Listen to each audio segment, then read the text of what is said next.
ನಮಸ್ಕಾರ ಎಲ್ಲರಿಗೂ ಭಾವಂಜನಿ ಕಿಚನ್ಗೆ ಸ್ವಾಗತ. ಇವತ್ತಿನ ರೆಸಿಪಿ ಚಿಕನ್ ಪಕೋಡ. ಇದು ಮಾಡಕ್ಕೆ ಬೇಕಾಗಿರೋ ಇಂಗ್ರೀಡಿಯೆಂಟ್ಸ್, ನಾನಿಲ್ಲಿ ಅರ್ಧ ಕೆಜಿ ಚಿಕನ್ ತಗೊಂಡಿದ್ದೀನಿ,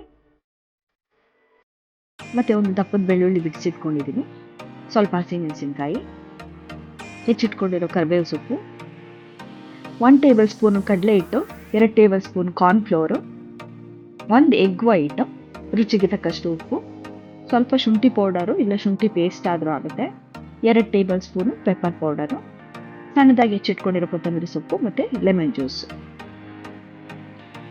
ಈಗ ನಾನು ಒಂದು ಚಾಪರ್ಗೆ ಹಸಿಮೆಣಸಿನಕಾಯಿ ಮತ್ತು ಬೆಳ್ಳುಳ್ಳಿನ ಹಾಕಿ ಚಾಪ್ ಮಾಡ್ಕೊತೀನಿ. ಈಗ ಚಿಕನ್ಗೆ ಚಾಪ್ ಮಾಡ್ಕೊಂಡಿರೋ ಹಸಿಮೆಣಸಿನಕಾಯಿ ಮತ್ತು ಬೆಳ್ಳುಳ್ಳಿ ಹಾಕ್ತಾ ಇದ್ದೀನಿ.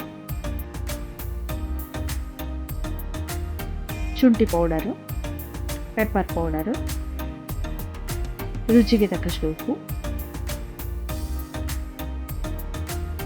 ಕಟ್ ಮಾಡಿಟ್ಕೊಂಡಿರೋ ಕರಿಬೇವು ಸೊಪ್ಪು, ಕಟ್ ಮಾಡಿಟ್ಕೊಂಡಿರೋ ಕೊತ್ತಂಬರಿ ಸೊಪ್ಪು,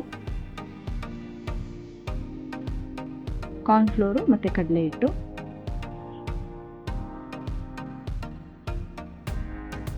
ನಾನಿಲ್ಲಿ 1 ಎಗ್ ವೈಟ್ ಹಾಕೋತೀನಿ. ಹಾಫ್ ಕೆಜಿಗೆ 1 ಎಗ್ ವೈಟು, ಹಾಫ್ ಕೆಜಿಗೆ 1 ಎಗ್ಗು, 1 ಕೆಜಿಗೆ 2 ಎಗ್ ವೈಟ್, ಮತ್ತು ನಿಂಬೆಹಣ್ಣು ಇಡ್ತಾ ಇದ್ದೀನಿ. ಇದು ಅಷ್ಟೇ, ನಿಮ್ಗೆ ಹುಳಿ ಜಾಸ್ತಿ ಬೇಕು ಅಂದರೆ 2 ನಿಂಬೆಹಣ್ಣು ಹಾಕೊಳ್ಳಿ, ಇಲ್ಲ 1 ನಿಂಬೆಹಣ್ಣು ಹಾಕೊಂಡ್ರೆ ಸಾಕು. ಈಗ ಚೆನ್ನಾಗಿ ಕಲಿಸ್ಕೊತಾ ಇದ್ದೀನಿ. ನೀವು ನೋಡಿ, ಕನ್ಸಿಸ್ಟೆನ್ಸಿ ನೋಡಿ, ನಿಮಗೆ ಹಿಟ್ಟು ಕಡಲೆ ಹಿಟ್ಟಾಗಲಿ ಅಥವಾ ಕಾರ್ನ್ಫ್ಲೋರ್ ಆಗಲಿ ಬೇಕು ಅನಿಸಿದ್ರೆ ಹಾಕೋಬೋದು. ಈಗ ಎಣ್ಣೆ ಕಾಯ್ದಿದೆ, ನಾನೀಗ ಕಲಿಸ್ಕೊಂಡಿರೋ ಚಿಕನ್ ಹಾಕ್ತಾಯಿದ್ದೀನಿ.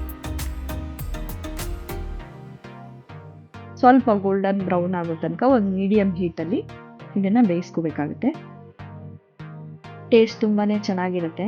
ನೀವು ಮನೇಲಿ ಒಂದ್ಸಲ ಮಾಡಿ ನೋಡಿ, ಟೇಸ್ಟ್ ಹೇಗಿದೆ ಅಂತ ಕಮೆಂಟ್ ಬಾಕ್ಸಲ್ಲಿ ಕಮೆಂಟ್ ಮಾಡಿ.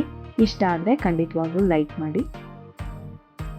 ನೋಡಿ, ಈಗ ಚಿಕನ್ ಚೆನ್ನಾಗಿ ಬೆಂದಿದೆ. ಇನ್ನೂ ಹೆಚ್ಚಿನ ರೆಸಿಪಿಗಳಿಗೆ ಚಾನೆಲ್ನ ಸಬ್ಸ್ಕ್ರೈಬ್ ಮಾಡಿ, ಹಾಗೆ ಬೆಲ್ಲೈಕನ್ನ ಕ್ಲಿಕ್ ಮಾಡೋದನ್ನು ಮರಿಬೇಡಿ. Thank you.